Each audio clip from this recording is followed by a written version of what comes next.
Salut Sophie. Salut Florian. Et bonjour à tous, bonjour à toutes et bienvenue dans ce nouvel épisode du Courrier de la Sterne. Et aujourd'hui, Sophie vous parle de l'application mythique pour les oiseaux. Je n'en sais pas plus, elle va nous dire ça juste après le générique.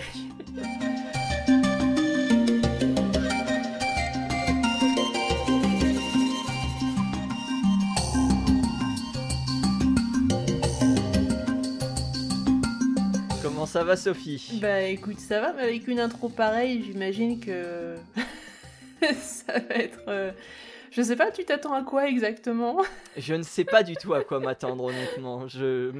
Mais est-ce que... Comment dire? Est-ce qu'on peut s'attendre à quelque chose quand on a tout et n'importe quoi dans le monde des oiseaux?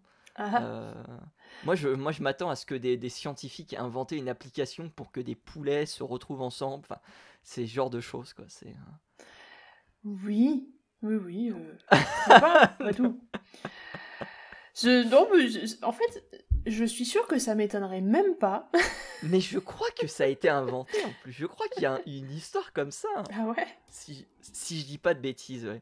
Si je dis pas... Alors c'est peut-être pas pour des poulets, mais c'est peut-être pour d'autres animaux. Ouais. Où je crois on avait inventé une application comme justement les applications de recherche de partenaires qu'on a sur Internet. Et il me semble que ça avait matché entre deux animaux. C'était pas pour les pandas plus? Ah, peut-être pour les pandas. Ouais, parce que il me semble me souvenir d'un truc du style, mais alors pas pour des oiseaux, ça devait être pour des pandas, parce que justement on avait du mal à les faire se reproduire en captivité, et donc il a fallu trouver des subterfuges. Des couples qui fonctionnent. Ils étaient même partis pour faire passer du porno panda dans les... les enclos, mais si, dans les enclos des pandas en captivité pour les faire se reproduire. Incroyable. C'était terrible. On va éviter quand même de rentrer dans les détails. Cette émission se veut quand même tout public. Alors avant de parler de mythique, parce que je ne sais absolument pas de quoi tu vas parler, Sophie, je vais commencer par vous parler de l'ibis chauve. Magnifique oiseau, tout de noir vêtu, de jaïs vêtu même. Et c'est un oiseau malheureusement qui a disparu du continent européen il y a environ 400 ans. Alors disparu oui et non parce qu'on peut toujours le voir en transit de notre côté en migration, on va avoir l'occasion de revenir là-dessus. Et puis vous avez aussi énormément d'individus qui sont maintenus en captivité, notamment en Allemagne, en Autriche et en Suisse. On compte environ 1000 individus qui sont encore en captivité pour vous donner une petite idée. Mais depuis 2000, un biologiste autrichien assez fou du nom de Johannes Fritz a décidé d'accompagner les ibis chauves qui étaient jeunes dans leur traversée migratoire. Et donc avec un petit avion ultra léger qu'il a modifié pour faire en sorte que les vitesses soient suffisamment basses pour qu'ils puissent suivre les ibis chauves, il amène les ibis d'un point A à un point B de leur migration. Incroyable, hein. Incroyable. C'est terrible. Ça fait... Alors, je sais pas si je peux t'interrompre là tout de suite, mais ça me fait penser tout de suite là, à un film. C'était Le Peuple Migrateur, il me semble, hein, c'est ça? Où là, c'était des oies. Alors, il n'y a pas que Le Peuple Migrateur. Alors, je ne sais pas comment s'appelle le... Alors, il y a un film qui ne s'appelle pas Le Peuple Migrateur, mais effectivement, il y a quelque chose qui est dans la même veine. C'est Fly Away Home, qui parle effectivement de bernage du Canada. Et c'est un film inspiré d'une histoire vraie, celle de Bill Leishman et de Bill Carrick. Bill Leishman, c'est un pionnier dans l'aviation ultralégère au Canada. Bill Carrick, c'est un naturaliste qui travaillait sur le mode empreinte chez les oiseaux, mode notamment étudié par Konrad Lorenz avec à nouveau les oies. Et donc à la fin des années 80, Leishman a contacté Bill Carrick pour qu'il lui donne des oisons.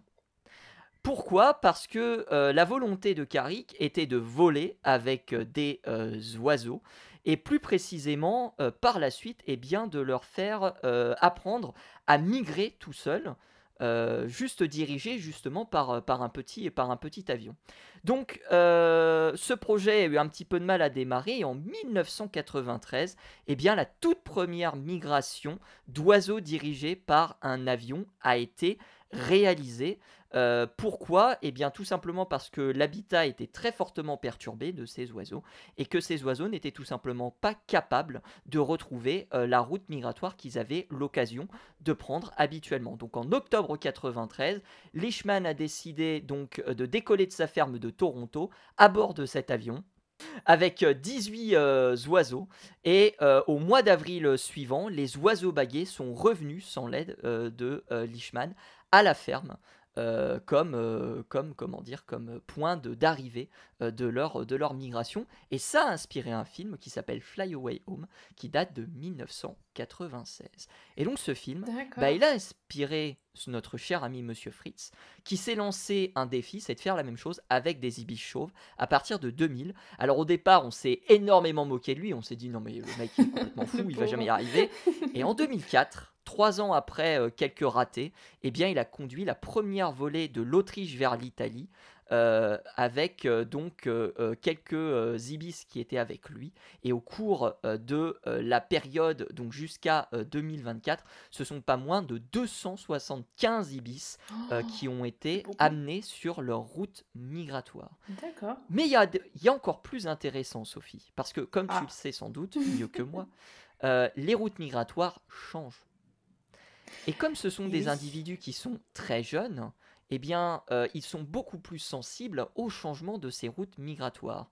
Et il s'est avéré qu'en 2023, il a fallu changer la route migratoire, tout simplement parce que, eh bien, lorsque Fritz a suivi la progression des ibis, il a remarqué que 3 colonies avaient tenté de traverser les Alpes sans succès.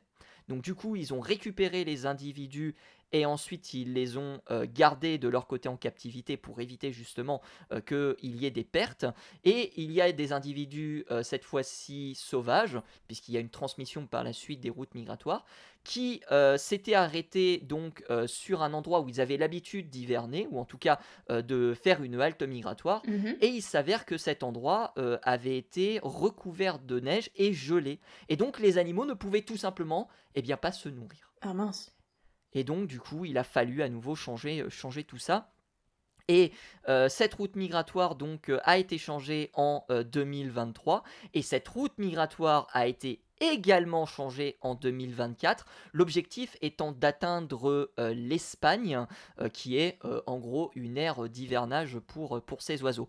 Parce que oui, on l'a pas dit, je vous ai dit que l'oiseau était peu présent en Europe, il était éteint même en Europe. Si vous allez sur le site de la liste rouge de l'IUCN, vous allez pouvoir constater l'aire de répartition de cet oiseau, et notamment le fait qu'il est éteint dans certaines parties de son aire de répartition, notamment au Maroc et en Algérie. Et au Maroc, on avait notamment une grande colonie qui était installée, qui demeure encore un petit peu, mais qui a fini par disparaître au fur et à mesure du temps. On suppose que c'est dans les années 90 qu'elle a disparu, mais on a encore quelques signalements. Et on n'est donc du coup pas trop sûr de ce qui se passe réellement. Oui. D'autant qu'on a une présence qui est incertaine du côté de la Mauritanie et du sud du Maroc. Donc là, on se dit qu'il y a peut-être effectivement des oiseaux qui passent, mais on ne sait pas si ils sont résidents, s'ils sont nicheurs ou autres.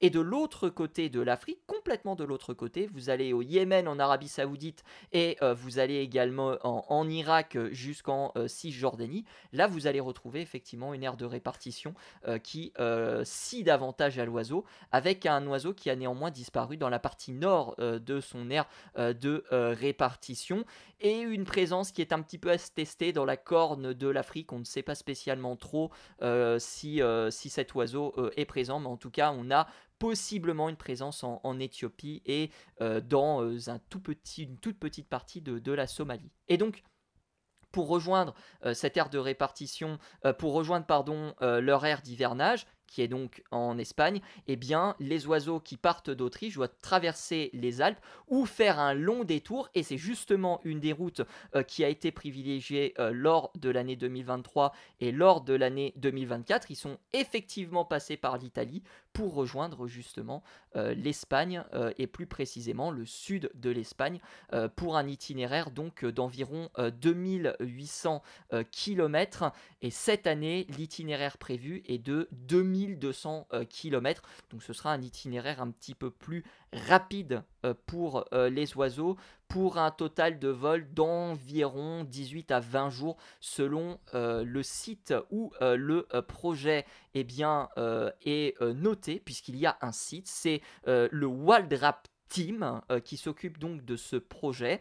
C'est un projet donc eh bien piloté depuis 2022. En tout cas, il a obtenu à nouveau donc son agrégation depuis 2022, et c'est un projet qui tiendra jusqu'à 2028.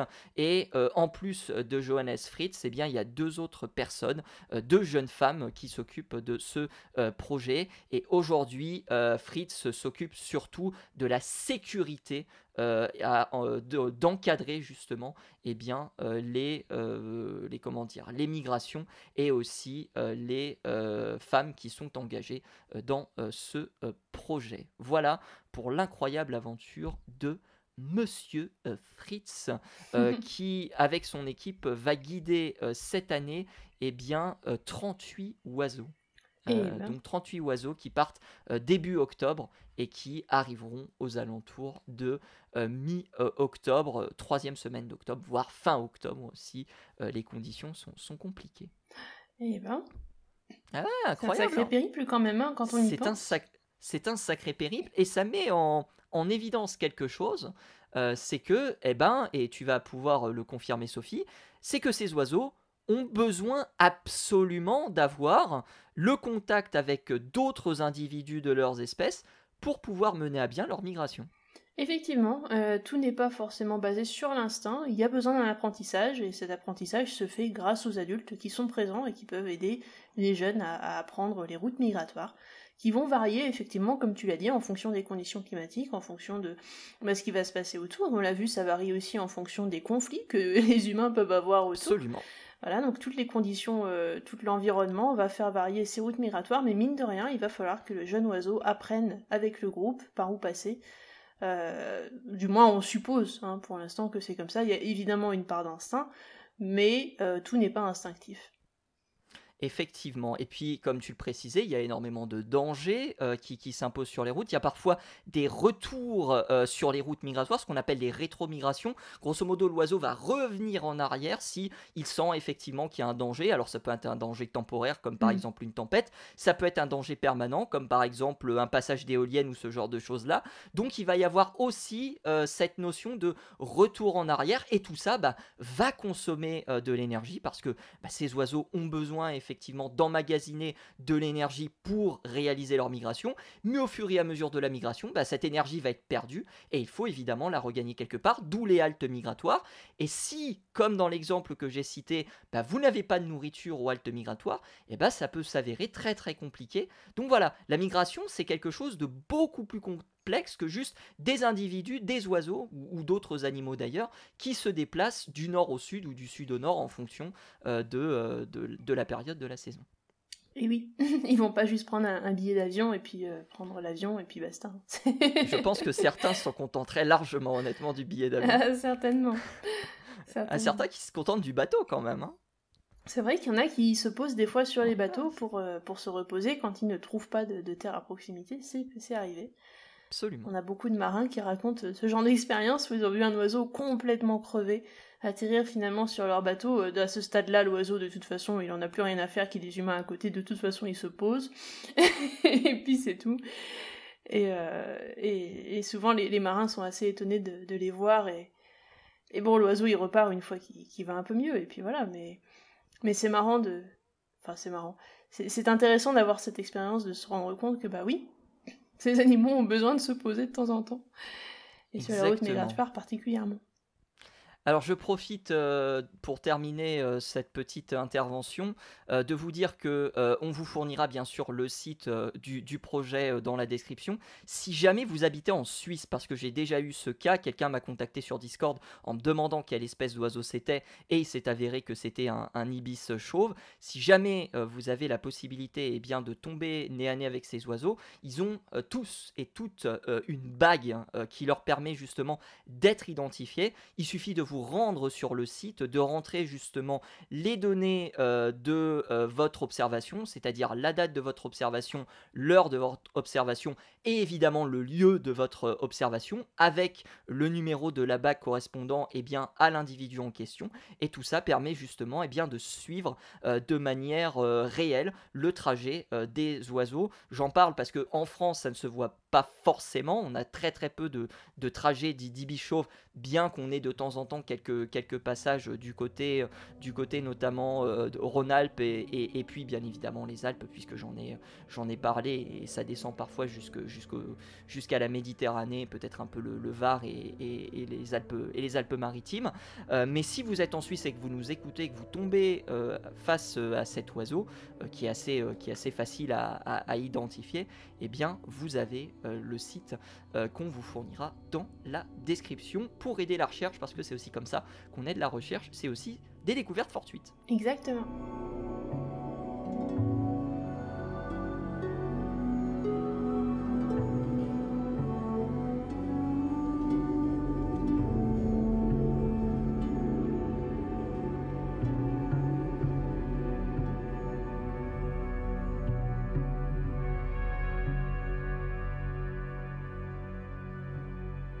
Sophie. Oui. C'est quoi cette histoire d'application mythique pour les oiseaux? Ça se trouve, on est en train de... Je suis en train d'imaginer des choses, ça se trouve, ça va être super simple. Oui, c'est assez simple. On va rester... Bon, la dernière fois, j'avais un sujet un petit peu plus touffu, on va dire. Cette fois-ci, j'avais envie d'un sujet un peu plus light. Donc, on va rester sur quelque chose d'assez simple. Mais mine de rien, c'est quelque chose que j'ai trouvé intéressant, donc j'avais envie de le partager avec vous. C'est une nouvelle étude qui est sortie récemment, qui a été faite par l'université de McGill, donc au Canada, et qui s'est intéressée à un organisme modèle que vous connaissez certainement pas trop mal, qui s'appelle le zebrafinch en anglais, le diamant mandarin en français, qui est plus ou moins le pendant de la souris pour les mammifères. Hein. À ce niveau-là, on le connaît tellement, cet oiseau-là, que c'est tellement utilisé de par le monde comme animal pour les tests, pour l'ornithologie, que on commence à bien connaître la bestiole.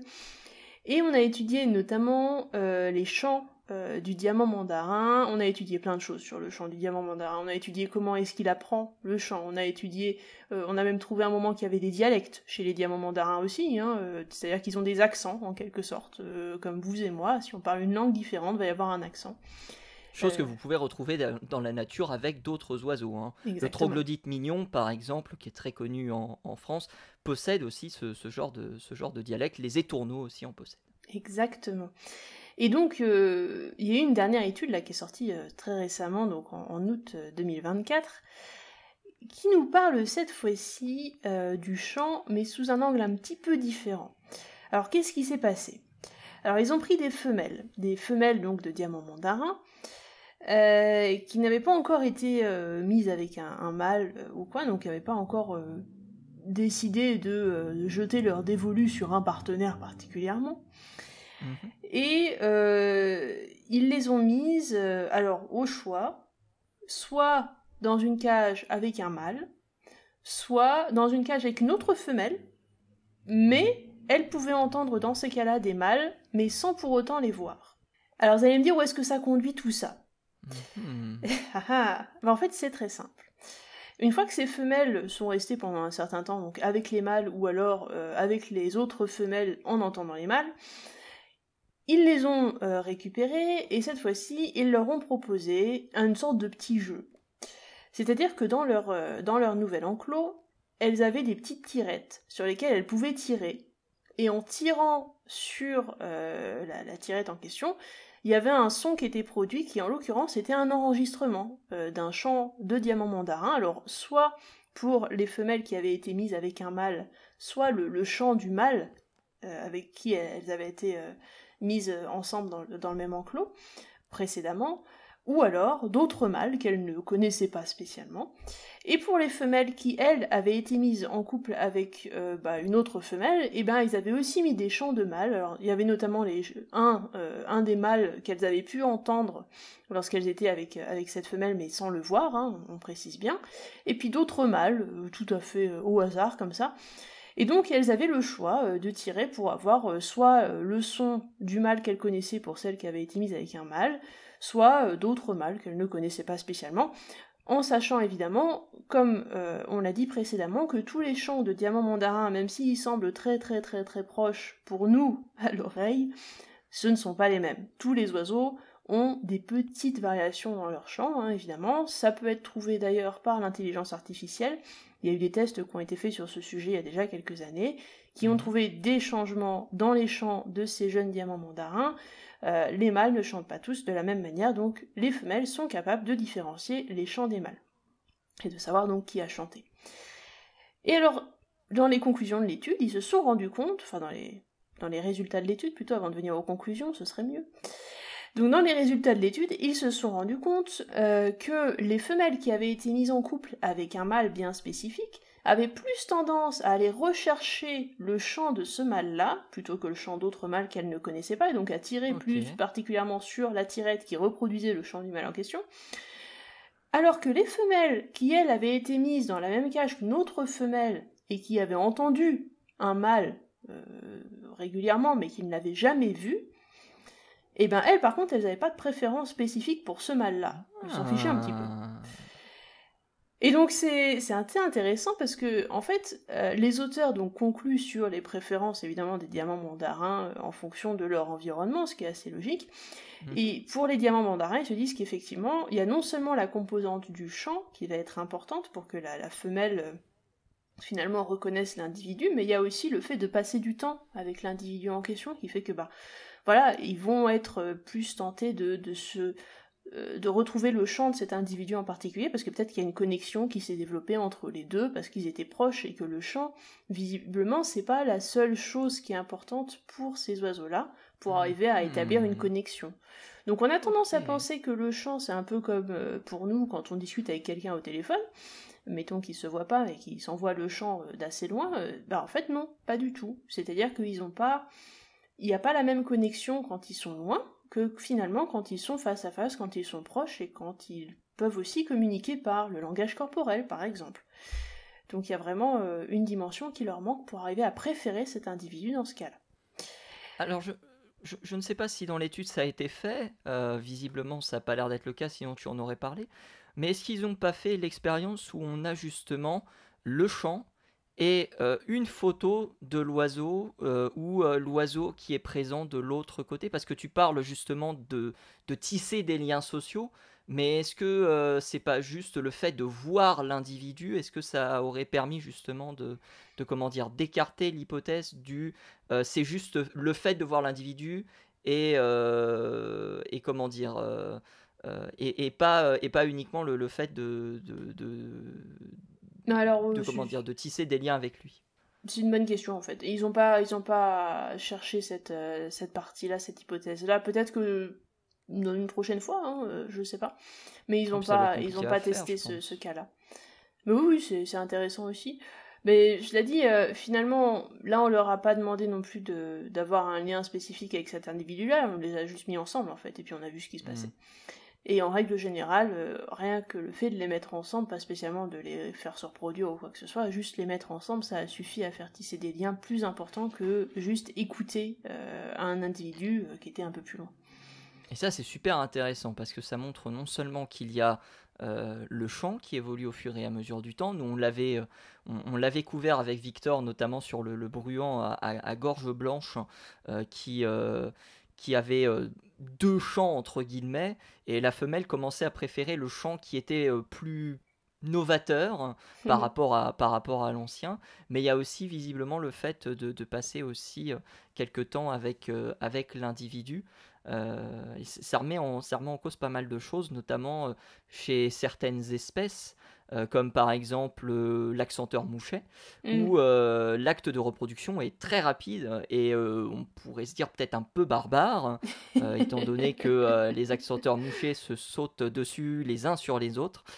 C'est une vérité, hein. C'est vraiment comme ça que ça se passe chez les accenteurs. Les mâles ont plusieurs femelles et les femelles ont plusieurs mâles. Donc c'est assez intéressant de voir. Après, comme tu l'as précisé, c'est uniquement le cas du diamant mandarin, pas forcément. Oui, après oui, il faut voir si chez d'autres espèces peut-être. Mais ce qui était amusant, et c'est dans une de leurs conclusions, alors c'est une ouverture, hein, après c'est pas non plus... voilà. Mais ils essayaient de dire que finalement, ça ressemblait pas mal à nos relations actuelles aussi. C'est-à-dire que quand vous êtes sur des applications comme des applications de rencontres comme Mythique ou autres, bah en fait, si vous avez jamais vu la personne en face et que vous vous contentez juste de discuter, alors via, je sais pas moi, une application de messagerie X ou Y, ou alors par téléphone, bah en fait, vous n'allez pas tisser des liens très importants avec la personne. Vous allez commencer à tisser des liens avec la personne avec laquelle vous discutez à partir du moment où vous allez vraiment la rencontrer face à face. Et ça, finalement, c'est pas si éloigné de ce que les humains font, finalement. C'est marrant, comme on réagirait de la même manière nous-mêmes. Et je trouvais ça amusant en fait, de retrouver ce même phénomène chez les oiseaux. J'aurais pas pensé vraiment, mais on dirait que c'est plus ou moins la même chose. Donc voilà. Après moi, je n'étudie pas l'espèce humaine, hein, c'est pas mon truc. Mais il est vrai que vu ce qu'on a vu, et notamment tous les problèmes qu'on a eu pendant le Covid avec l'isolement des gens finalement qui n'ont pas pu faire de rencontres, qui n'ont pas pu aller se balader pour vraiment rencontrer des gens face à face, on s'est rendu compte qu'il y a des problèmes psychologiques derrière dus à ça. On se rend compte qu'en fait l'interaction sociale directe, pas par écran interposé, pas par téléphone interposé ou quoi, c'est encore une interaction sociale finalement dont on a vraiment besoin pour connaître une personne et pour vraiment tisser des liens. Et c'est ça qui est intéressant en fait. Ça prouve qu'il n'y a pas que nous qui sommes dans ce cas-là. Clairement, c'est quelque chose qui a l'air d'être assez commun dans le monde animal, si même les oiseaux, qui ne sont pas des mammifères, on le rappelle, ont besoin des mêmes choses pour arriver à tisser des connexions avec les autres membres de leur espèce. Et oui, les femelles donc ont besoin du chant, mais ont surtout besoin du premier rendez-vous pour savoir si elles vont choisir ce mâle en question. Est-ce qu'il est sympa? Est-ce qu'il a de beaux yeux? Je sais pas moi. Qu'est-ce qu'il va prendre Qu'est-ce qu'il va prendre en premier repas? Va-t-il me céder son poisson? Son petit verre? Va-t-on prendre un verre ensemble? Qui sait? Ah, c'est une belle, c'est un beau trait d'esprit. Et c'est justement sur ce trait d'esprit que nous allons nous quitter. Merci Sophie pour ce nouvel épisode. Où est-ce qu'on peut te retrouver? Eh bien, merci à toi Florian. Vous me retrouvez sur Twitter @leplumeux, sur Instagram @leplumeux aussi, et sur YouTube sur la chaîne Entracte Science. Voilà. Et vous nous retrouvez, chers auditeurs, chères auditrices, en streaming sur toutes les plateformes, sur Spotify, sur Deezer, sur Apple Podcast, on est sur PodCloud, on est sur Podcast Addict parce que j'ai appris que Podcast Addict apparemment c'était trop bien, donc on est aussi sur Podcast Addict, rassurez-vous. Mais c'est trop bien. Ah bah écoute, je sais pas, quelqu'un m'a dit Podcast Addict c'est meilleur que Apple Podcast, j'ai fait bah très bien. On est sur YouTube également, si jamais vous avez des questions, n'hésitez pas à passer par ce moyen, on y répondra avec grand plaisir. Et si vous avez apprécié cette émission, si vous avez apprécié cet épisode, on se retrouve la semaine prochaine pour un nouveau numéro du Courrier de la Sterne. Salut à tous, salut à toutes. À plus.